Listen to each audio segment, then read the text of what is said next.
Assalamualaikum warahmatullahi wabarakatuh.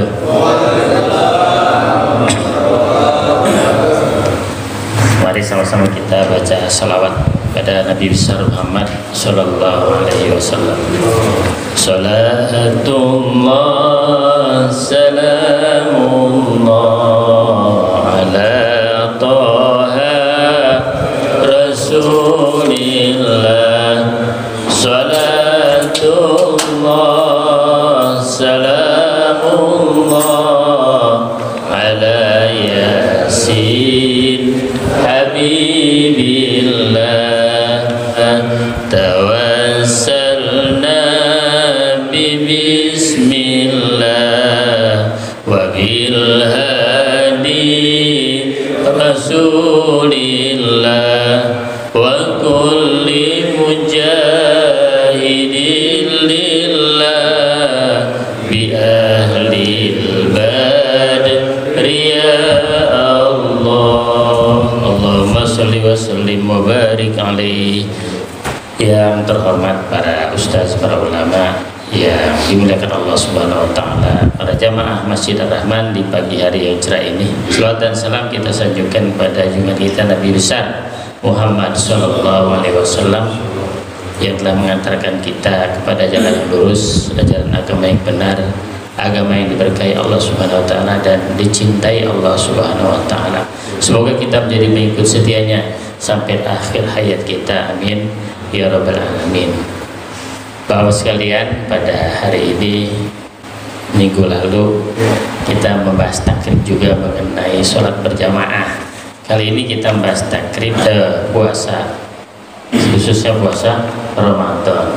Ya baik, kita mulai dengan baca basmalah. Bismillahirrahmanirrahim. Wa syara'itu wujubi syami arba'atu asya'a: al-islamu wal bulugu wal aqlu wal qudratu ala shaumi. Artinya adalah syarat wajib puasa ada 4, yaitu beragama Islam yang pertama, yang kedua balik, yang ketiga berakal, 4 kuat atau sehat mampu mengerjakan puasa tidak sakit. Kemudian wa faraidus shaumi arba'atu asya'a: an-niyatu wal imsaku anil akli wasyurbi wal jima'i wa ta'ammudul qai'i. Artinya adalah fardu puasa itu ada 4 macam. Yang pertama adalah niat, kemudian yaitu menahan nafsu dari makan dan minum, kemudian menahan nafsu dari jima atau menahan diri dari perbuatan bersetubuh terhadap wanita atau istri. Wa ta'ammudul qai'i, menahan nafsu dari sengaja muntah. Jadi menahan dari muntah yang disengaja. Jadi kalau disengaja menjadi batal. Allah Subhanahu wa taala berfirman, "Faman syahida minkumus syahra falyasum." Barang siapa yang menyaksikan bulan Ramadan, maka berpuasalah karenanya. Maka ketika ada hisab yang menunjukkan atau kesepakatan di dalam satu negara adanya bulan Ramadan, maka kerjakanlah puasa. Sabda Nabi Muhammad SAW, "Man zara'ahul qai'u wa huwa shaibun falaysa alaihi qada'un wa man istaqa'a falyaqdi." Artinya barang siapa yang tidak sengaja muntah dan ia sedang puasa, maka tidak wajib qada. Dan siapa yang sengaja muntah, maka wajib baginya mengqada puasa. Itu yang terdapat di dalam hadis Rasulullah SAW ya, yang diriwayatkan oleh imam yang 4 al-arba'ah.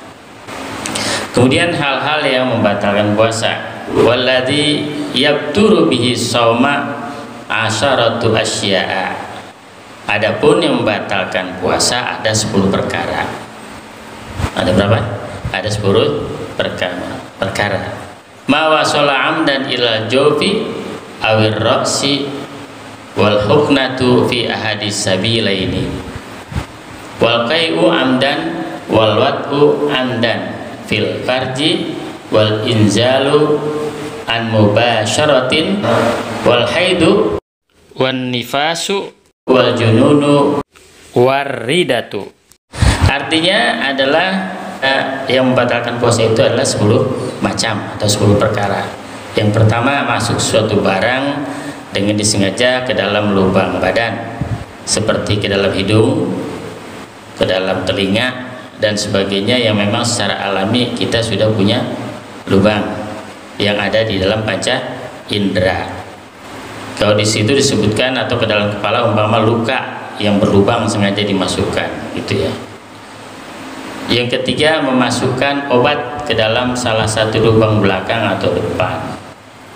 Yang keempat, muntah dengan disengaja.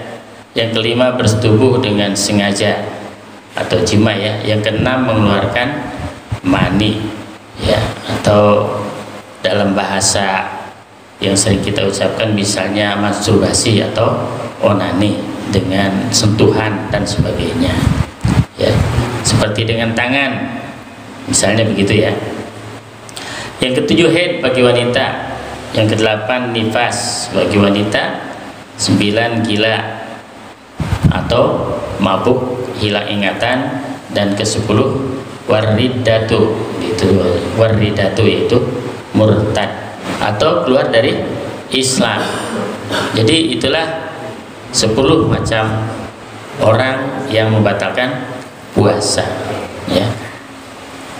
Nabi Muhammad SAW bersabda, man nasya wa huwa shaimun fa akala aw syariba falyutimmu shaumahu fa inna ma at'amahu wa saqahu. Hadis riwayat muttafaqun alaih. Barang siapa yang terlupa bahwa ia puasa lalu makan atau minum, maka sempurnakanlah puasanya, sesungguhnya Allah telah memberikan makan dan minum kepadanya. Ya, jadi orang lupa itu ya tinggal dilanjutkan saja puasanya. Pagi-pagi aus jam 8, minum segelas, nambah lagi segelas lagi karena aus, udah selesai, ingat, lagi puasa, lanjutkan puasanya ya. Tidak batal. Di dalam hadis itu apa? Yaitu sesungguhnya Allah telah memberikan makan dan minum kepadanya. Jadi itu sudah ada rahmat dari Allah Subhanahu wa taala. Ya, tapi ya lagi puasa ya jangan ngarep-ngarep lupa. jangan sampai mengharap lupa. Ya, berarti tidak ingin puasa kalau begitu. Ya, ujung-ujungnya akhirnya minum jadi batal. Ya. Nah kita lanjutkan sunah puasa sekarang. Wa yustahabu fi shaumi salah satu asya'a. Disunahkan di dalam puasa itu 3 perkara. Ya. Ta'jilul fitri yaitu menyegerakan berbuka, wa ta'khirus sahuri mengakhirkan sahur, wa tarkul hujri minal kalami dan meninggalkan perkataan-perkataan jelek. Jadi diantaranya ketika kita puasa itu yang paling bagus ya bukanya dipercepat, tepat ketika waktu azan maghrib, jangan sebelum azan maghrib ya. Kemudian ketika sahur kita lambatkan ya. Jangan sampai sahur itu buru-buru jam 2 udah sahur ya, masih malam atau jam 1 barangkali jam 12 gitu ya, kecuali ada keperluan. La yazalun nasu bi khairin ma'ajjalul fitra.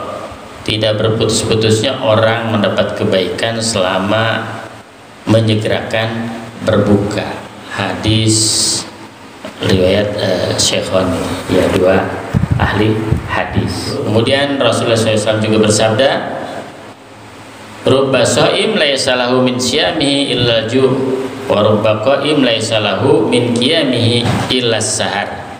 Banyak orang yang berpuasa tiadalah baginya dari puasanya kecuali lapar, dan banyak orang yang sholat tiadalah baginya dari sholatnya itu kecuali hanya bangun pada malam hari saja, yaitu orang-orang yang tidak memenuhi ya peradabannya. Artinya ya cuma begitu saja puasa, kemudian sahur ya sahur saja, kenyang perutnya, tapi dia tidak puasa sesungguhnya, karena memang dia tidak meninggalkan hal-hal yang dilarang oleh Allah Subhanahu wa taala. Justru dia melakukan sesuatu yang dilarang oleh Allah Subhanahu wa taala. Misalnya dilarang makan, dia makan. Dilarang ngomel-ngomel gitu, marah-marah, dia marah-marah gitu ya.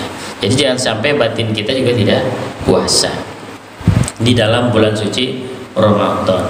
Sekarang kita akan membahas tentang hari-hari diharamkan berpuasa. Wa yahrumu syamu khamsati ayamin al-idani wa ayyamut tasyrik. Haram puasa dalam 5 hari, yaitu 2 hari raya dan 3 hari tasyrik, yaitu tanggal 11, 12, 13 Zulhijjah. Ya, jadi itu haram hukumnya puasa. Hadis Rasulullah SAW. Nah, Rasulullah SAW an syami yaumaini yaumil fitri wa yaumil adha. Rasulullah SAW telah melarang puasa pada 2 hari, yaitu hari raya Idul Fitri dan hari raya Idul Adha. Jadi hari raya Idul Adha itu yaitu tanggal 11, 12 dan 13 Zulhijjah. Ya. Kemudian hadis Rasulullah SAW, ayyamut tasyrik ayyamu ukuli wa syurbin wa zikrillahi azza wa jalla. Hadis riwayat Muslim.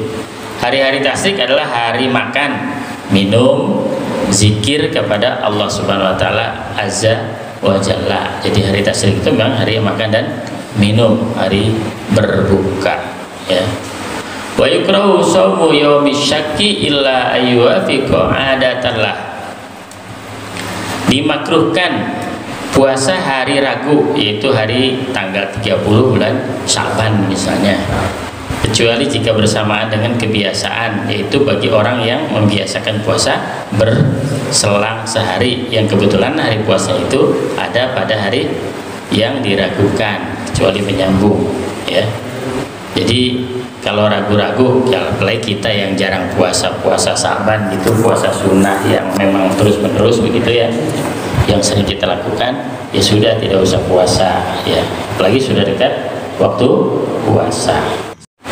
Amr bin Yasir radhiyallahu an menjelaskan, man shoma yaumal ladzi yusakku fihi faqad asa Abul Qasim.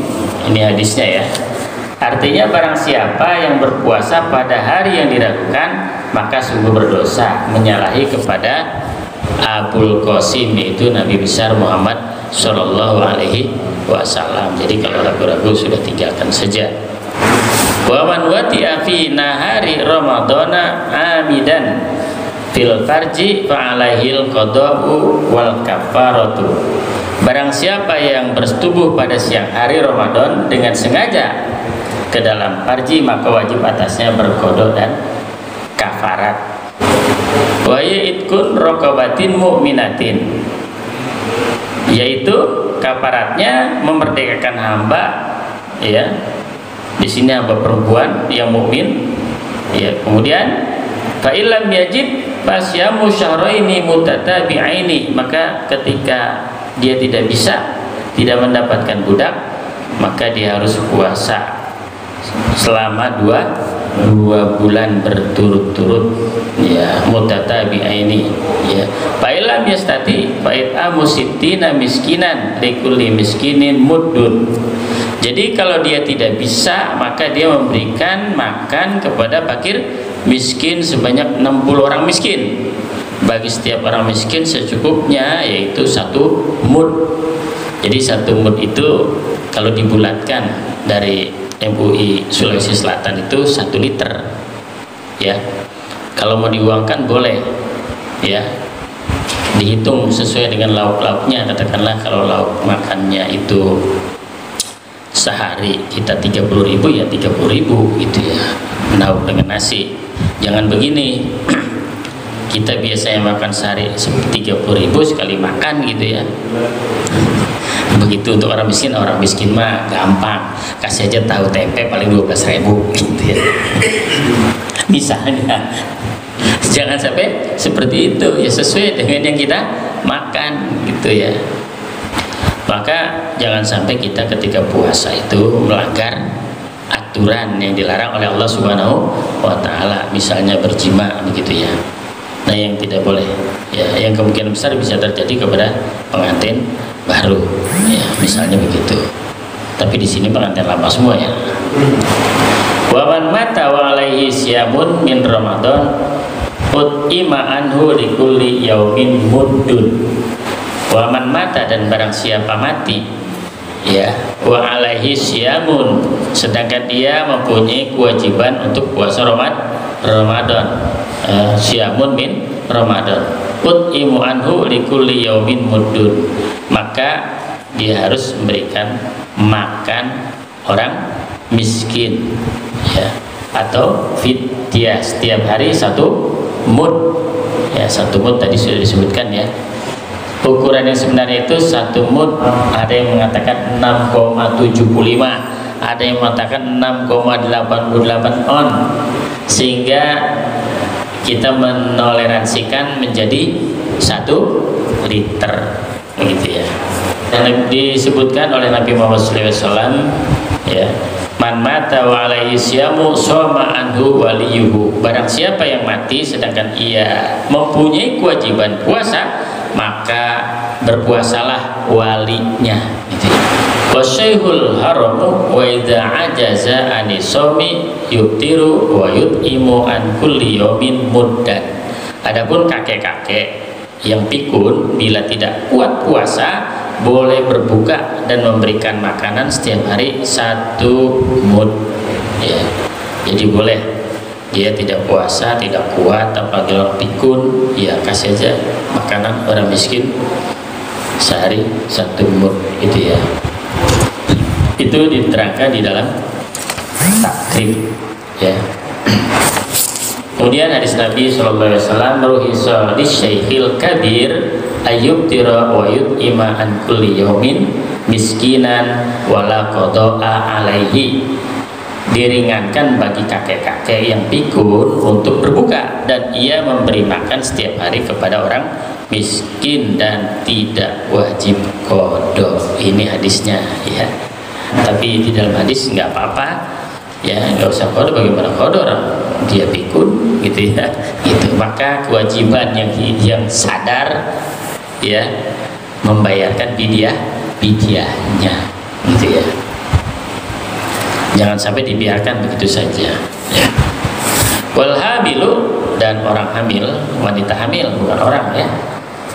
Wal murdi'u in khafata ala anfusihima, ya, adapun wanita hamil dan yang menyusui, ya, kemudian dia in khafata ala anfusihima, jika dia itu takut pada dirinya sendiri, khawatir, ya, wa alaihimal qada wa in khafata ala auladihima, ya, kalau ia khawatir sakit ketika sedang berpuasa, ia boleh berbuka dan baginya wajib mengqada, ya. Tapi kalau dia puasa khawatir kepada anaknya, di sini, ya, wa alaihimal qada'u wal kafaratu an kulli yaumin mudun wa waridlun wa thulusun bil iraqi. Ya, kalau ia puasa khawatir kepada anaknya menjadi sakit, ia boleh berbuka dan wajib juga dia kafarat dari setiap hari 1 mud, ya, seperti yang disebutkan tadi tentang 1 mud itu di dalam kitab yang kita baca hari ini, ya.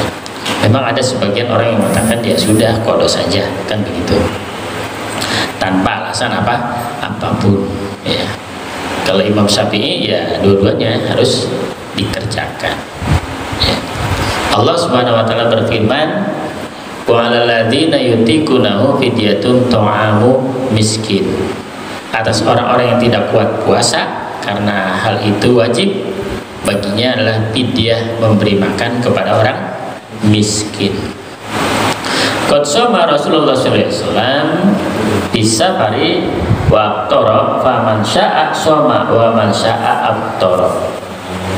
Rasulullah SAW tengah berpuasa dalam perjalanan, lalu beliau berbuka, maka siapa yang berkehendak puasa berpuasalah, dan siapa yang menghendaki berbuka maka berbukalah. Jadi dalam perjalanan misalnya, ya, itu boleh berbuka puasa kalau tidak mampu untuk berpuasa, ya. Nabi Muhammad SAW juga bersabda, laisal birra antasumu fis safar, bukan kebaikan kamu berpuasa dalam suatu perjalanan jauh, ya. Nah, yang terakhir, fal maridu wal musafiru safaron tawilan yuftirani wa yaqdiyani. Adapun orang sakit dan yang berpergian jauh, mereka boleh berbuka dan wajib qada. Gitu ya. Nah, disebutkan di dalam kitab takrib ya. Maka Allah Subhanahu wa taala berfirman, "Wa man kana maridun aw ala safarin fa iddatun min ayyamin ukhra." Barang siapa yang sakit di antara kamu atau bepergian, boleh berbuka dan wajib qada di hari-hari lainnya. Nah, demikian pada Bapak sekalian, para jamaah Masjid Ar-Rahman, kalau di dalam fikih ini pendidikan seks itu tidak bisa ditinggalkan ya, belajar fikih itu ya. Nah, karenanya masuknya hasapah fil farji gitu. Hasapah itu artinya ujung kemaluan fil farji ke dalam faraj, ke dalam vagina wanita gitu ya. Masuk. Nah, itu sudah menjadi batalnya puasa dan menjadi wajibnya mandi. Jadi itu batasannya ya. Baik penetrasi maupun tidak penetrasi, ketika kita sudah melakukan hubungan begitu, maka itu menjadi batal puasa gitu ya. Ya kalau tidak sengaja, misalnya kalau kita tidur tiba-tiba istri kita di samping keceplakan gitu, kemudian ngimpi sampai keluar mani, tetap itu tidak batal karena tidak sengaja gitu.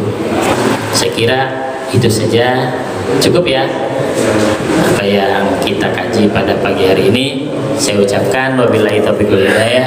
Wassalamualaikum warahmatullahi wabarakatuh.